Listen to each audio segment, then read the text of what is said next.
ତମର ନିଜ ମୁଖ ତାହା ନ କରୁ, ଅପର ଲୋକ କରୁ, ମାତ୍ର ତୁମ ନିଜ ଅସୁଖ ତାହା ନ କରୁ। ପ୍ରଶଂସା ପ୍ରଶଂସା ସମସ୍ତେ ପାଇବା ପାଇଁ, ଆଉ ପ୍ରଶଂସା ଗ୍ରହଣ କରିବା ପାଇଁ, ଆଉ ପ୍ରଶଂସା କରିବା ପାଇଁ ଶତକଡ଼ା 98% ଲୋକ ଭଲ ପାଆନ୍ତି।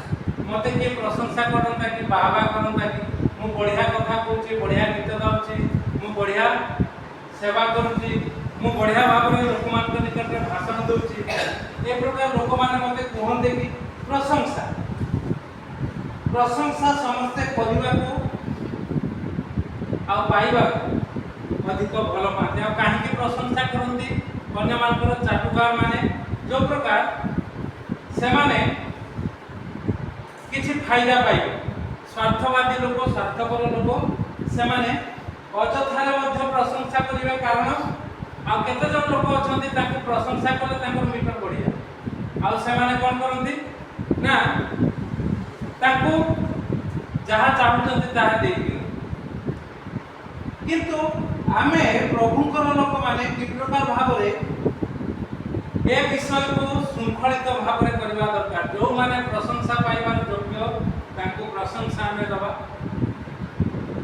ଯେଉଁମାନଙ୍କୁ ଆଦର କରିବା କଥା ତାଙ୍କୁ ଆଦର କରିବା, ଯେଉଁମାନଙ୍କୁ ଭୟ କରିବା କଥା ତାଙ୍କୁ ଭୟ କରିବା, ଯେଉଁମାନଙ୍କୁ ଭକ୍ତି କରିବା କଥା ତାଙ୍କୁ ଭକ୍ତି କରିବା, ତେବେ ଯାଇ ପ୍ରଭୁ ଆମକୁ ପ୍ରଶଂସା କରିବେ। ସେଥିପାଇଁ ବାକ୍ୟରେ ଲେଖାଯାଏ, ଯାହାକୁ କର ଦେବାକୁ ହୁଏ ତାହାକୁ କର ଦିଅ, ଯାହାକୁ ଭୟ କରିବାକୁ ହୁଏ ତାହାକୁ ଭୟ କର, ଯାହାକୁ ସମ୍ମାନ ଦେବାକୁ ହୁଏ ତାହାକୁ ସମ୍ମାନ ଦିଅ। ଏ ପ୍ରକାର ପ୍ରଶଂସା ଆମେ କରିବା। ଆମେ ଟିକେ ଦେଖିବା ପ୍ରଥମ ରାଜାବଳୀ ତାର 22 ପର୍ବ 6 ପଦରୁ 8 ପଦ। ପ୍ରଥମ ରାଜାବଳୀ ତାର 22 ପର୍ବ 6 ପଦରୁ 8 ପଦ। ସେଠି ଦୁଇ ଜଣ ରାଜାଙ୍କର କଥା ଲେଖାଯାଉଛି। ତାର 6 ପର୍ବ 22 ପର୍ବ 6 ପଦରୁ 8 ପଦ। ଦୁଇ ଜଣ ରାଜା ସେମାନେ କଥୋପକଥନ କରୁଛନ୍ତି। ଏହି ସମୟରେ ସେମାନଙ୍କର କ'ଣ ଅଛି ନା ଶାନ୍ତି ଅଛି ତାଙ୍କ ରାଜ୍ୟରେ। ଆଉ ସେତିକି ବେଳେ ଇସ୍ରାଏଲର ରାଜା ଆହବ ସେ ଭବିଷ୍ୟତ ବକ୍ତାମାନଙ୍କର ଉଣାଧିକ 400 ଲୋକଙ୍କୁ ଏକାଠି କଲେ। ଆଉ ପଚାରେ କ'ଣ କାହିଁକି କ'ଣ ପଚାରୁଛନ୍ତି? ମୁଁ ସେ ନଗର ବିରୁଦ୍ଧରେ ଯୁଦ୍ଧ କରିବା ପାଇଁ ଯିବି ନା ଯିବି?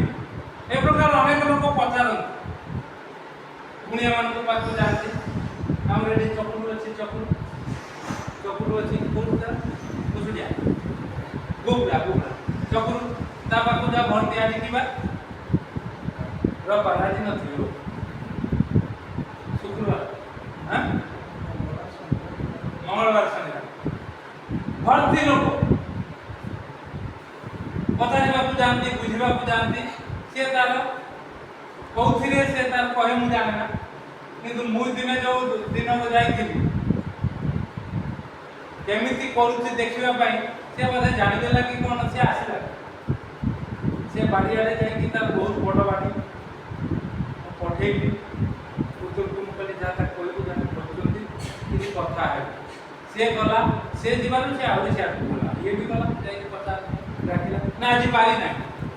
ଅର୍ଥାତ୍ 12 ଅବାରରେ ପଚରାଯାଏ ଆଜି ପାରି ନାହିଁ। କିନ୍ତୁ ଆମେ କି ଛାଡ଼ିବା ଲୋକ ଯାଇକି ମାନେ ଟିକେ ଭେଟି ନେଇକି ଆସିବା ନା, ଭେଟି ଦେବା, ଭେଟି ନେଇକି ଆସିବା। ସେ ଆସିଲା, ତାକୁ ପଚାରୁ ଦୌଡ଼ିଲା ଘରକୁ, ଆଉ ଠିଆ ହେଲା। ଖାଲି ଗୋଟିଏ କଥା ପଚାରେ, ତୁମେ ସେବା କରୁଛ, ଆମେ ସେବା କରୁଛୁ, କେମିତି କରୁଛ ଟିକେ କୁହ, ଆଉ ମୁଁ କେମିତି କରୁଛି କହିବି ଟିକେ। ନାଇଁ ଆଜି ପାରି ନାହିଁ, ତମ ପୁଅ ତମର ସେବା କରୁଛି। ନାଇଁ ସେ ଇଞ୍ଜିନିୟରିଂ କରୁଛି। ମାନେ କାହିଁକି ଯେ ଏକାଥରେ ଭିତରେ ବସିଗଲା, ଯା ଆମ କ'ଣ ତା ଘର ଭିତରେ ବସିଗଲା। ପ୍ରଶଂସା ବାରମ୍ବାର। ଏଠି ଯେତେବେଳେ ରାଜା ଯୁଦ୍ଧରୁ କ୍ଷାନ୍ତ ହୋଇଛନ୍ତି, ପ୍ରଭୁ ଅନୁଗ୍ରହ କରିଛନ୍ତି, 3 ବର୍ଷ ପର୍ଯ୍ୟନ୍ତ ଯୁଦ୍ଧ ହେଇନାହିଁ। ଆଉ ତୃତୀୟ ବର୍ଷରେ ଜିହୋଶାଫାଟ ଜିହୁଦାର ରାଜା ଇସ୍ରାଏଲର ରାଜାଙ୍କ ନିକଟକୁ ଆସିଲେ। ଆଉ ଇସ୍ରାଏଲର ରାଜା ଏବେ ତାଙ୍କର ମିଟର ବଢିଲା, କାରଣ ଆଉ ଜଣେ ରାଜା ଆସିଲେ। ସିଏ କହୁଛନ୍ତି ରାମୋତ ଗିଲିୟଦ ଯେ ଆମଙ୍କର ଅଟେ, ଏହା କ'ଣ ତୁମେମାନେ ଜାଣ ନାହିଁ?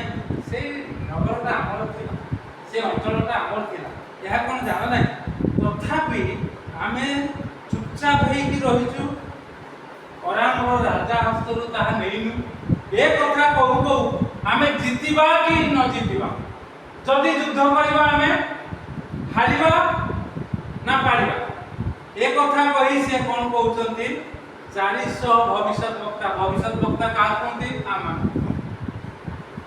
आ से धर्मर लोक से माने चकुर कोन जाकी पचारन कोन करिबा ठीक कोन न करिबा ठीक तहु लेखा जाउची 6 पर्व शेष पदरे कोन लेखा जाउची शेषांश रे तहु से माने कहिले 22 पर्व 6 पदर शेषांश तहु से 400 आम परि लोक प्रचार करिबा लोक चकुर पकर करी भाग्य गणना करथुआ लोक से माने 400 लोक एका संगे रे कहउचंती कोन ना जांतु कारण प्रभु महाराज को हस्ते ता समर्पण करियो आपण जांतु आपण को से राज्य आपण निश्चित भाव रे समर्पण करिवे केते प्रशंसा करथुंती ताके आपण पारिबा लोक आपण निश्चित पारिबे आपण जांतु ना किंतु जिहुदार राजा जे आसीथिले इस्राएल राजा ताकर भितर गर्व हेला से कथा ए जिहुदार राजा जियोसाफट जानिले से कहउतंती राजा को कोन कहउतंती एमानक छोड़ा अर्थात 400 जन को छोड़ा जहा को हम पचारि पारु आउ केटारे अछि ना नाही आउ जने की अर्थात से जानतंती हमें पारिबा किंतु जेतु 3 वर्ष प्रभु आशीर्वाद कर दैतंती भलरे रहितंती जो प्रकार आपण माने टिके भलरे रहिले सब भेल बाहर ना गत थर मु कहिथिबि सेति पई बोले यासी दुदर बहुत कोन था कुनी ना तारा को सांग थिला कोन था ना हां झुन्नी आर्थर कहि देथिली सेति पई बोले आसी बोले ता छुआ माने कहि देथिले ता सासु बाप घर ना ससुर घर आछा सासु सासुर आर्थर कहि दिली तो मां पड़े गला कि रे ना छेली मां माने ता दे चलो आ तो मां पड़े गला ना खुंटा पे केस करने से छेली कुकुर दी चारटा छेली को नहीं गले ठीक ए आती कोन ए जीव सापट से कहउचंती आउ काहा को पचारिबा कि आउ काहा को पचारिबा कि तही रे इस्राएल राजा कहउचंती कोन जहा द्वारा मैं माने सदा प्रभु को पचारि पारु एपरि जने लोक अछि मिखाय मात्र मु ताको घृणा करे काई घृणा करे कारण से मो विषय अमंगल बिना मंगलर वचन वाक्य प्रचार करे नाही से सब बेले मोर अमंगल कथा करे काई कि बाबू प्रभु को लोक ठीक टाण कथा में जेमती कहि दु टाण कथा टिके हे जा कलजा टिके थई जाई पूरा इच्छा हुए नि आउ रहइबा पय ए सब टाण कथा ये कहछि से जमा मंगल विषय कहियो नै मो सपक्ष रे जमा कथा कहियो नि से में मु ताको घृणा करे ये 400 जन ठीक अछि दरकार कोन आउ जन मात्र से जते बोलौचंती ये ताकू डाकुचंती आउ जते बेले आपण माने टिके देखिबे आगु को पळांतु 17 पद कोन लेखा जाउची 13 पद पढा कोन लेखा जाउची आउ से दूत पठैले दूत बोले से मिखाई को डाकिबा को जाओ ताको डाकिबा को आसीबो राजा पठैचंती आउ से दूत कहउचंती कोन कहउचंती ए 400 जन भविष्यत वक्ता राजा कर मंगलवार कह कोन कोन लेखा देखो भविष्यत वक्ता मानकर वाक्य एक मुखरे राजा कर मंगल अर्थात प्रशंसा करूची कहउची कोन तुमे जितिबो जाओ आ तुमे भी सेया को लांच दिया गला रे बाप ये जने लोग हां तापरे पद कोन कोन लेखा मोर प्रभु जीवित थिबा प्रमाणे मते जहा कहिबे मु ताहाई कहि सेठु एपट सेपट हेबिनी ସମଗ୍ର ଲୋକମାନେ ଏ ପ୍ରକାର ଚିନ୍ତାଧାରା ଧରିବା ଦରକାର। ଯାହା ବାକ୍ୟରେ ଲେଖା ଅଛି ତାହା ହିଁ କହିବା। କିଏ ଶୁଣୁ ବା ନ ଶୁଣୁ, ଆସୁ ବା ନ ଆସୁ, ଭଲ ପାଉ ବା ନ ପାଉ, ଟେନସନ ନବା ନାହିଁ। ସେ କହୁଛନ୍ତି ମୁଁ ଯାହା କହିଛନ୍ତି ତାହା ହିଁ କହିବି ସଦାପ୍ରଭୁ ଜୀବିତ ଥିବା ପର୍ଯ୍ୟନ୍ତ। କିନ୍ତୁ ଆପଣ ଦେଖିବେ ଟିକେ 16 ପଦ ପଢ଼ନ୍ତୁ, କଣ ଲେଖାଯାଉଛି? ପ୍ରଭୁ ରାଜା ତାହାଙ୍କୁ କହିଲେ, ତୁମେ ସଦାପ୍ରଭୁଙ୍କ ନାମରେ ସତ୍ୟ ବିନା ଆଉ କିଛି ମଧ୍ୟ ନ କୁହ ବୋଲି ମୁଁ କେତେଥର ତୁମକୁ ଶପଥ ଏବେ ସେ ଯେହେତୁ ଶୁଣିଲା 40 ଜଣ, ଆଉ ଇଏ ବି ଜଣେ ତାକୁ କହିଲା ଠିକ ଅଛି ତାହେଲେ ମୁଁ ବି ସଦାପ୍ରଭୁ ଯାହା କହିଛନ୍ତି କହିବି, କିନ୍ତୁ ତା ପାଟିରୁ କୁହା କରେ, ନିଜେ କାହିଁ କହିବି? ଇଏ ହଉଛି ବୁଦ୍ଧିମାନ ଲୋକ। ତା ସିଏ କହିବ ତେବେ ମୁଁ କହିବି। ତା ପୂର୍ବ ପଦଟା ପଢ଼, କଣ ଲେଖାଯାଉଛି? ଏଇଟାରେ ମିଖାୟ ରାଜାଙ୍କ ନିକଟକୁ ଆସିଲା। ରାଜାଙ୍କ ନିକଟକୁ ଆସିଲା। ହଁ, ରାଜା ତାହାଙ୍କୁ କହିଲେ, ମିଖାୟ, ରାଜା କହିଲେ ମିଖାୟ, ହଁ, ଆମେମାନେ ଯୁଦ୍ଧ କରିବା ପାଇଁ ରାମ କି ନାହିଁ? ଆମେ ଯୁଦ୍ଧ କରିବା ପାଇଁ ଯିବା କି ନାହିଁ? କହିଲେ ସେ ଉତ୍ତର କଲା, ଯାଆନ୍ତୁ। ଯାଆନ୍ତୁ, ଯାଆନ୍ତୁ, ହେଁ, କୃତକାର୍ଯ୍ୟ ହୁଅନ୍ତୁ, ଯାଆନ୍ତୁ। କାରଣ ସବୁବେଳେ ଇଏ କଡ଼ା କଥା କହିବା ଲୋକ, ଇଏ କଣ ଏ ପ୍ରକାର କଥା କହୁଛି? ଘୃଣା କରୁଥିବା ଲୋକକୁ କଣ ପ୍ରଶଂସା କରିସାରିଲାଣି, ଯାଆନ୍ତୁ ବୋଲି କହିଲାଣି। ରାଜାର ଟିକେ ହେତୁ ପଶିଲା, ଅର୍ଥାତ୍ ପ୍ରଭୁ କହିଲେ। ହଁ, ତାପରେ ପଢ, କଣ ଲେଖା ହଉଛି? ସଦାପ୍ରଭୁ ତାହା ମହାରାଜାଙ୍କ ହସ୍ତରେ ସମର୍ପଣ କଲେ। ହଁ, ତାପରେ ପଢ, ତାପରେ ପଦ। ସେ କହିଲା, ମୁଁ ସମଗ୍ର ଇସ୍ରାଏଲକୁ ଅରକ୍ଷକ ବେଶ ବାସ୍, ରାଜା ଯେତେବେଳେ କହୁଛନ୍ତି ମୁଁ କେବଳ ତୁମକୁ ସତ କହିବାକୁ କହିଛି, ମିଛ କହିବାକୁ କହିନି, ତମେ କାହିଁକି ଏ ପ୍ରକାର କହୁଛ? ଏ କାରଣ ସେ ଜାଣିଛି ଇଏ ସବୁବେଳେ କଡ଼ା କଥା କହିବ, ସବୁବେଳେ କାମ କଥା କହିବ, ସବୁବେଳେ ବାକ୍ୟରେ ଯାହା ଲେଖା ଅଛି ତାହା କହିବ। ଏଟା ଟିକେ ଅଲଗା ଲାଗୁଛି। ଯେତେବେଳେ ରାଜା କହିଲା କଣ, ମୁଁ ତୁମକୁ ସବୁବେଳେ ସତ କଥା କହିବାକୁ କେତେ ଥର ଶପଥ କରି, ସେଥିରେ ସେ କହିଲେ ଯାହା ଠିକ କଥା। ଅରକ୍ଷକ ବେଶ ପରି ଇସ୍ରାଏଲ ସମାଜକୁ ଦେଖୁଛି, ଆଉ ସେମାନେ ନଷ୍ଟ ହେବେ, ତମେ ମରିବ ବାବୁ, ତମେ ଜମା ଯାଉନି। ଇଏ ରାଜାଙ୍କର ସ୍କ୍ରୁ ପୁଣି ଢିଲା ହେଇଗଲା, ଆଉ ତାକୁ ଜେଲରେ ପକେଇଦେଲା। ଆପଣ ତାପରେ ପରେ ପଢିବେ ପ୍ରଶଂସା। ମୋର କଥା ହଉଛି ପ୍ରଶଂସା। ଆଉ 24 ପଦ ପଢ, କଣ ଲେଖାଯାଉଛି? ସେତେବେଳେ କନାନର ପୁତ୍ର ସିଦ୍କିଆ ନିକଟକୁ ଆସି ମିଖାୟ ଗାଲରେ ଚାପୁଡ଼ା ଓହୋ, ମାରିଲା। ଏ ସତ କହିବା ଲୋକକୁ ଜଣେ, ସେ 40 ଜଣଙ୍କ ଭିତରୁ ଜଣେ ଆସି ଗାଲରେ ଢୋ କିନା ବଜେଇଲା, ଢୋ। ତାପରେ ବଜେଇ ଦେଇ କଣ କହିଲା? ଶୁଣାକୁ ବାଜିବ ଢୋ ନା ଚାହିଁ। ସଦାପ୍ରଭୁଙ୍କ ଆତ୍ମା ତୋତେ କହିବା ପାଇଁ ମୋ ଠାରୁ କେଉଁ ବାଟେ ଗଲି? ଆଗେ ଢୋ କି ବଜେଇଲା ଗୋଟେ ଗାଲକୁ, ତାପରେ କହୁଛି ସଦାପ୍ରଭୁଙ୍କର ଆତ୍ମା ମୋ ଠାରୁ ତୋ ପାଖକୁ କେତେବେଳେ ଗଲେ? ଏମିତି ସବୁ ଲୋକମାନେ କୁହନ୍ତି ନା, ପ୍ରଭୁଙ୍କୁ ସେମାନେ ତୁଚ୍ଛ କରନ୍ତି, ସେମାନେ ସତ୍ୟ ଭବିଷ୍ୟତ ବକ୍ତା ନୁହନ୍ତି। ଆଉ ଦେଖିବେ ତାପରେ କହିଲେ ଏ ରାଜାଙ୍କର ମୃତ୍ୟୁ କି ପ୍ରକାର। ଆଉ ସିଏ କହୁଛନ୍ତି ଯଦି କଣ ଗୋଟେ କହୁଛନ୍ତି ସେଠି ଅତି କଟା କଥା, ତୁ ମତେ ମାରିଲୁ ତ ଠିକ ଅଛି। ତାପରେ ପଢ, ହଁ 22 ପଦ ପଢିଲୁ।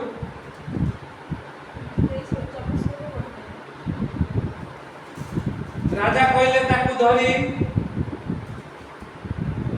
ଦୁଃଖ ରୂପ ଅନ୍ନ ଦିଅ, ଦୁଃଖ ରୂପ ଜଳ ଖୁଆଅ। 27 ପଦ କାରାଗାରରେ ରଖ ଏଇଟାକୁ।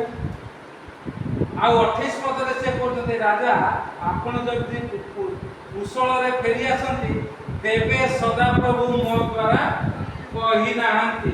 ପୁଣି ଯିଏ ଢୋକିନା ବାଡ଼େଇଥିଲା ତାକୁ ସିଏ କହୁଛନ୍ତି କଣ?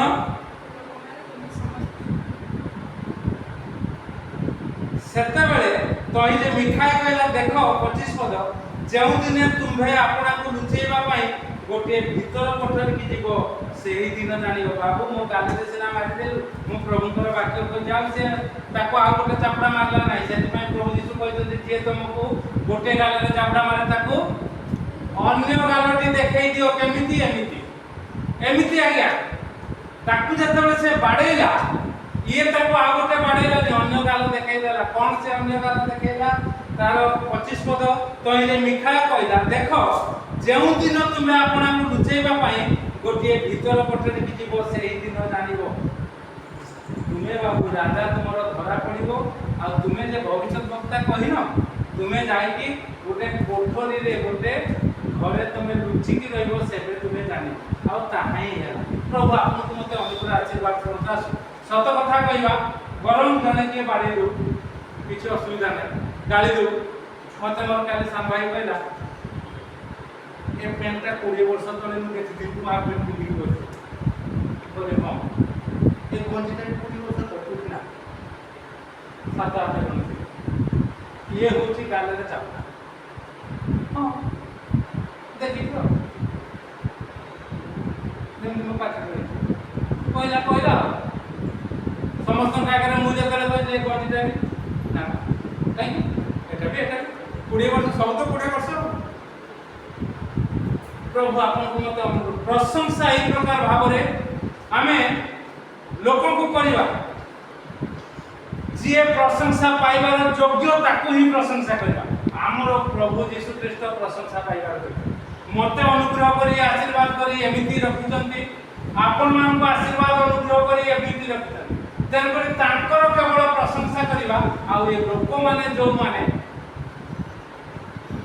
एपट सेपट कथा कहती कौन सी परिस्थिति रे जदि से माने भल काम कले ताकू प्रशंसा करंतु मंद जदि कहिले कले ताकू आपण गुना करंतु कहि दियंतु एटा एक प्रकार भाव रे एटा एक प्रकार भाव रे प्रभु आपण को अनुग्रह करे आशीर्वाद करंतु अन्य लोक हमर प्रशंसा करू हितोपदेश तार 27 पर्व 2 पद निजर मुख न करू निजर अष्ट न करू पर लोक अन्य लोक कहू ना ये प्रभु सेवा करुच्ची ये एक प्रकार भाव में कथा कहूँ से सामना न कही पारे अन्य लोक मान निकट में जाई कहबो आ सेटा ही प्रभु गौरव नेबे महिमा नेबे प्रशंसा नेबे आ तांको नाम को उन्नत उच्चीकृत करिवे आसु प्रिय माने आ माने निजर प्रशंसा निजे न करू अन्यर प्रशंसा करबा पई प्रभु को निकट में लागि दो आ सदा बेले प्रभु को प्रशंसा करू तेबे हमें जानि परिबा कि भलो कि मंद तद्वारा हमें सठिक पदक्षेप नहीं प्रशंसार पात्र हवा और सठिक लोक को प्रशंसा करि परिबा प्रभु ए चिंता रे हमका आशीर्वाद करू हमें।